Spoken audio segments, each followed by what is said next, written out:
નમસ્કાર, બપોરના 3 વાગી રહ્યા છે. આપ જોઈ રહ્યા છો ગુજરાત ફર્સ્ટ સમાચાર સાથે હું છું માનસી સોની. મોટા સમાચાર મળી રહ્યા છે. હવામાન વિભાગે ઠંડીને લઈને મહત્વની આગાહી કરી છે.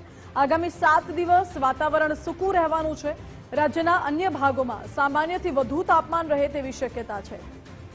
આ સાથે ઉત્તર પૂર્વીય પવનો ફૂંકાતા વાતાવરણ સૂકું રહેશે. નલિયામાં લઘુત્તમ તાપમાન 10 ડિગ્રી નોંધાયું છે, જ્યારે શિયાળામાં કોલ્ડ વેવની ફ્રીક્વન્સી સામાન્ય રહી શકે છે. સૌરાષ્ટ્રના મધ્ય ભાગ તથા ઉત્તર ગુજરાતમાં સામાન્ય ઠંડી રહેશે, તો કચ્છમાં લઘુત્તમ તાપમાન સામાન્ય રહેવાની આગાહી કરાઈ છે.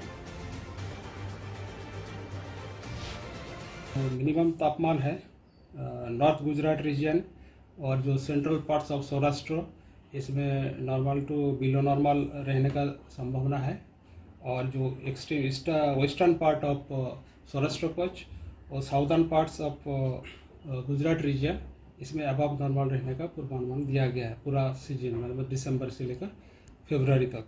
अभी जो उच्चतम तापमान है, मैक्सिमम टेम्परेचर है, जनरली जो एक्सट्रीम नॉर्थ वेस्टर्न पार्ट में सौराष्ट्र कच्छ की जो कच्छ एरिया है, एडजॉइनिंग जो northern parts of Gujarat region and northern part of जो सौराष्ट्र की पार्ट है, वो अबव नॉर्मल रहने का पूर्वानुमान दिया गया है. और बाकी क्षेत्रों में नॉर्मल टू बिलो नॉर्मल रहने का पूर्वानुमान दिया गया है. पूरा